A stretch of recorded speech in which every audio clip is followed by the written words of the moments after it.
In objective 2 question number 10, we are given a particle and let us name it P. And further, this particle P is observed from two reference frames which we will call S1 and S2.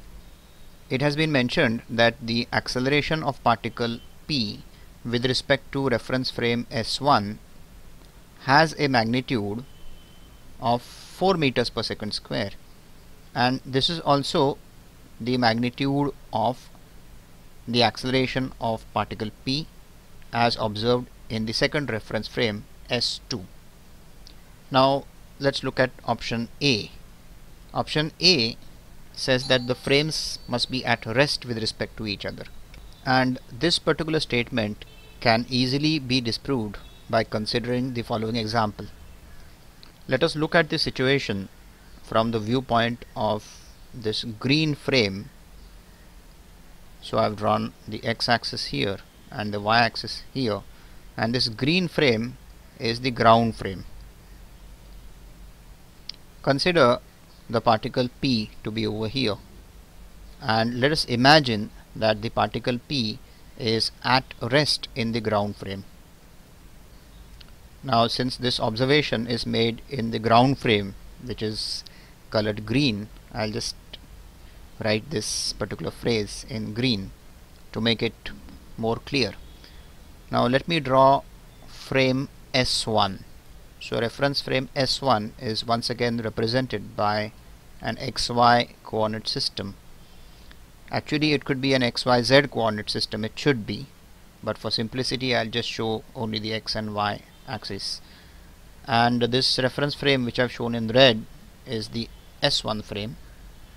And when I look at the S1 frame, then at this instant imagine the velocity of the S1 frame to be some arbitrary value, let us say 10 meters per second in the upward direction, and its acceleration is 4 meters per second square in the same direction. Now once again, these particular values, that is the velocity and the acceleration, have been written in green because they are measured in the green frame, which is the ground frame. And finally I write my third reference frame, which is S2. For convenience I am showing the axis of S2 to be parallel to the axis of S1.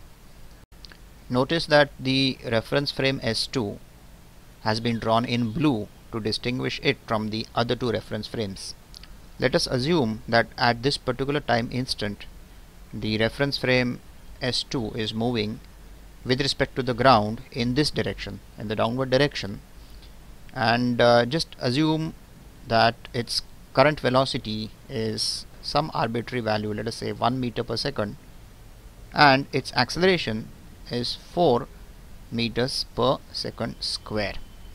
Now this velocity and this acceleration is measured in the ground frame, and that is the reason why they have been drawn in green. Just to make the picture clear, I'll move my ground frame diagram to the right a bit like that.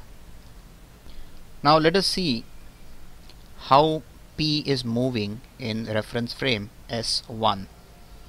Clearly the acceleration of P as measured in reference frame S1 must be 4 meters per second square in the downward direction. I've drawn it in red because this value is measured in reference frame S1. Now the reason why I wrote 4 meters per second square in the downward direction is very simple. The acceleration of P with respect to S1 is given by the acceleration of P in the ground frame minus the acceleration of S1 in the ground frame. Now we just said that P is stationary in the ground frame, so its acceleration is equal to 0 bar minus the acceleration of S1 in the ground frame is 4 meters per second square in the upward direction. So finally what I get is 4 meters per second square in the downward direction, and this is the number which I have written over here. In short, P appears to be moving at an acceleration of 4 meters per second square in the downward direction as seen by reference frame S1. Of course, the velocity of P in the S1 frame can be got similarly, and it's going to be 10 meters per second in the downward direction in the S1 frame, but this is not relevant, so I won't actually write it here. Now let us see how P appears to be moving in the reference frame S2. S2 itself is moving at an acceleration of 4 meters per second square in the downward direction in the ground frame, whereas P is continuously at rest in the ground frame, which would mean its acceleration is equal to 0. Now by the laws of relative motion, the acceleration of P in the reference frame S2 will clearly be in the upward direction, and the magnitude would be 4 meters per second square. I have written this in blue because it is measured in the blue frame, which is the S2 frame, and this I have written in red because it is measured in the red frame, which is the S1 frame. Now clearly the example which we have set up fulfills the conditions of the question, namely that the acceleration of P has to be 4 meters per second square in magnitude as measured in the reference frame S1 and also as measured in the reference frame S2. However, the statement is that the reference frames must be at rest with respect to each other. Let us find the relative velocity of the two reference frames. Look at reference frame S1, which is moving at 10 meters per second in the upward direction with respect to the ground frame. In the same ground frame, S2 is moving currently at 1 meter per second in the downward direction. Clearly, the velocity of reference frame S1 with respect to the reference frame S2 is going to be the velocity of S1 in the ground frame minus the velocity of S2 in the ground frame, which will be 10 meters per second in the upward direction minus 1 meter per second in the downward direction, which is going to be 11 meters per second in the upward direction.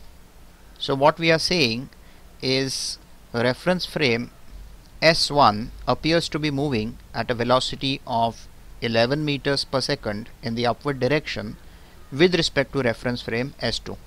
Clearly, the statement that the reference frames must be at rest with respect to each other is therefore false.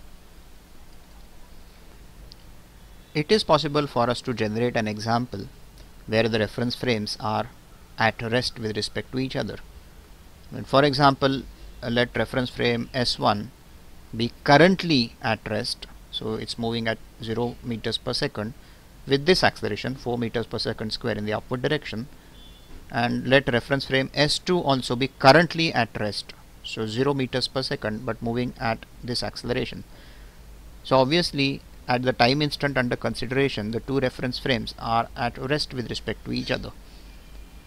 So we can generate an example where the reference frames are at rest with respect to each other at the given time instant.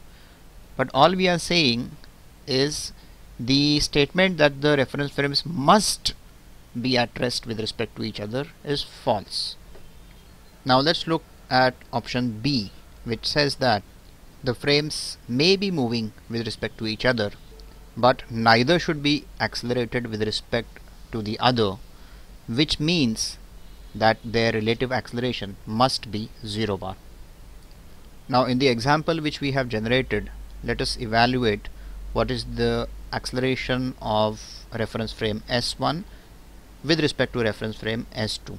Clearly that's going to be A bar S1 minus A bar S2. Now put in the values. A bar S1 is the acceleration of S1 in the ground frame, which is of course 4 meters per second square in the upward direction, minus A bar S2 is S2's acceleration in the ground frame, which is 4 meters per second square in the downward direction. Now the resultant of these two vectors is going to be 8 meters per second square in the upward direction. So that's A bar S1 comma S2, which is not equal to 0 bar, and hence the given statement which says that the relative acceleration must be 0 bar is false. Now both option C and option D talk about the magnitude of the relative acceleration of reference frame S2 with respect to S1. So let's try to evaluate this with the given data. So let me rub out or remove these particular values which were for our old example, even this value, set of values, and let us start the problem afresh. The data states that the magnitude of the acceleration of P with respect to S1 is 4 meters per second square, and so also is the magnitude of the acceleration of P with respect to S2. However, no statement is made about the direction of A bar P comma S1 or about the direction of A bar P comma S2, which means that these two vectors could have arbitrary directions. Now let us try to evaluate what is A bar S2 comma S1. We know that A bar S2 comma S1 is equal to A bar S2 measured in the ground frame minus A bar S1 also measured in the ground frame. Now this could also be written as A bar S2 measured in a reference frame attached to P minus A bar S1 measured in a reference frame attached to the same P. Usually when we use the relative acceleration formula, these two accelerations are measured in the ground frame, but that's not compulsory. We know that both these accelerations could be measured in the P frame. As long as this frame is the same, you're measuring both accelerations in the same frame, it does not matter, the formula still works. Of course, one other condition is that the frames should not be rotating with respect to each other, they should be purely translating. So basically I'm assuming that there is a reference frame attached to P and it's not rotating with respect to either S2 or S1. Now this can be written as the negative of the acceleration of P with respect to S2 plus the acceleration of P with respect to S1. I have written the expression in this particular form because we have some information about the acceleration of P with respect to S1 and P with respect to S2, which means that the acceleration of S2 with respect to S1 is the acceleration of P with respect to S1 plus the negative of the acceleration of P with respect to S2. Now let us look at these two vectors. The first vector has a magnitude of 4 meters per second square, that's the data, and since nothing is mentioned about its direction is arbitrary.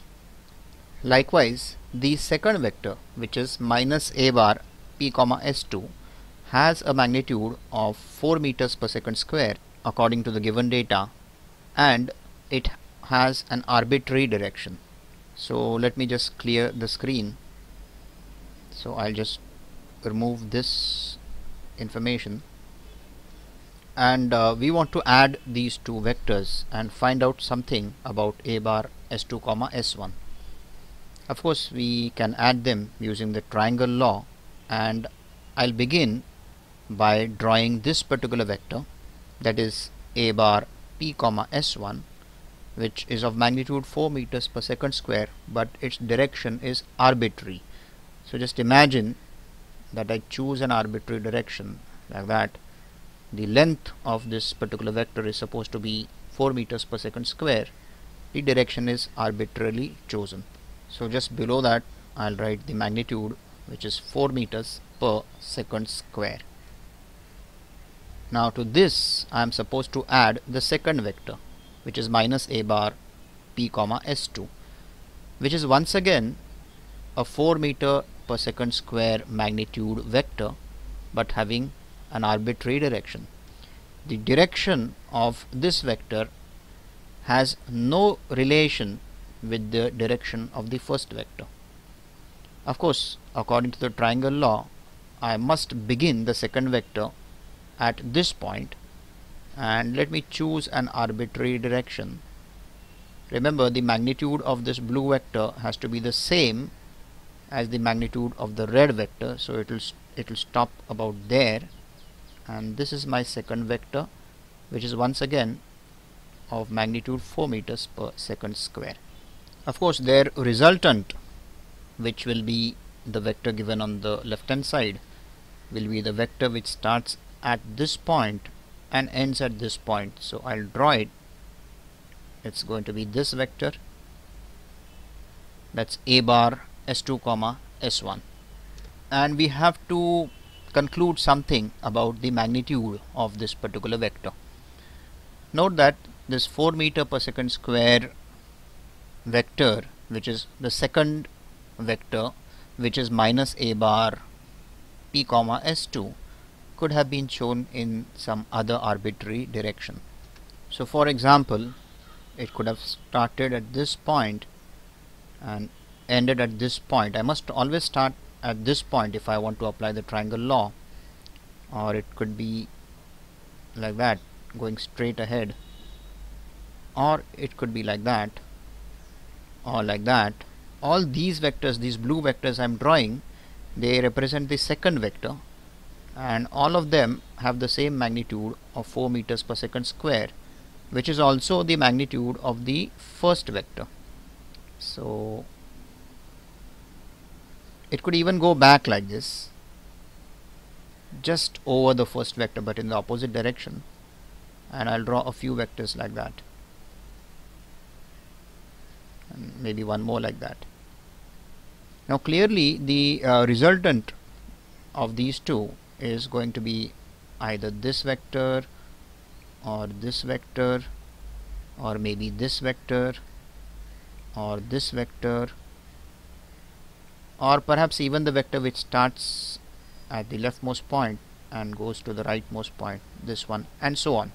So what we are saying is that the resultant vector, that is the term on the left hand side, must start at this point and it could end either here or here or here or here or here or one of these points.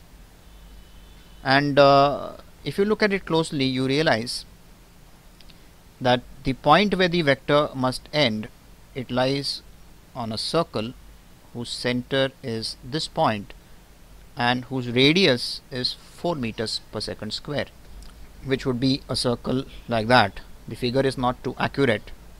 It looks like an oval, but imagine that it's a circle. Now our resultant vector, the left hand side, a bar s2 comma s1, could be either this vector, or it could be a vector like that, or a vector like that, or a vector like that. You have to stop anywhere on the circumference of that circle. All of these vectors could be possible, and clearly for all of these vectors the starting point must be over here and the ending point is on the circumference of the circle. Now as the ending point of the vector moves in this direction along the circumference of the circle, the magnitude of the resultant vector, which starts at 0, now the value 0 will be attained when the first vector and the second vector are in opposite directions. So you start and end at the same point.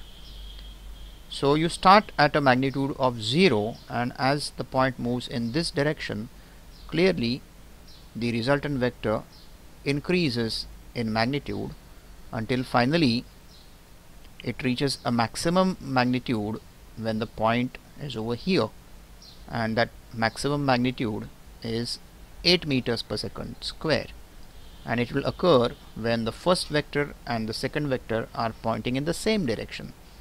And in between 0 and 8 meters per second square there is a continuous increase in the size of that vector.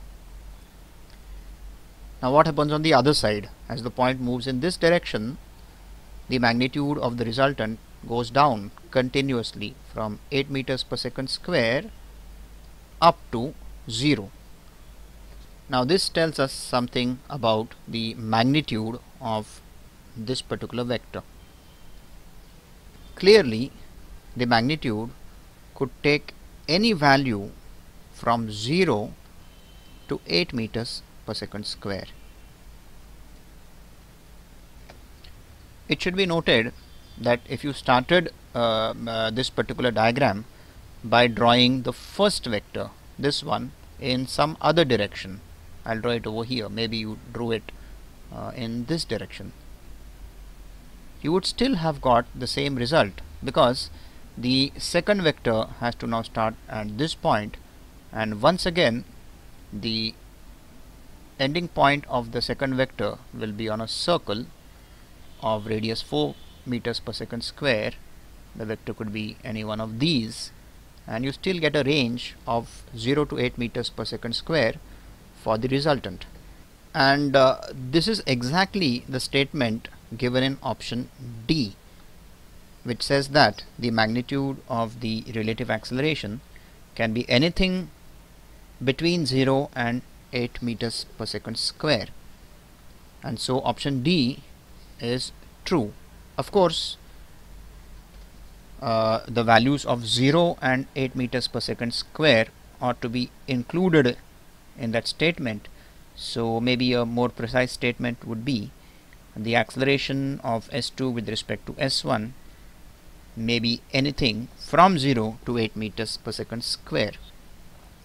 And C, which states that the relative acceleration may either be 0 or 8 meters per second square, if you interpret it to mean that the relative acceleration is either 0 or 8 meters per second square and it can be nothing else, then of course C is false.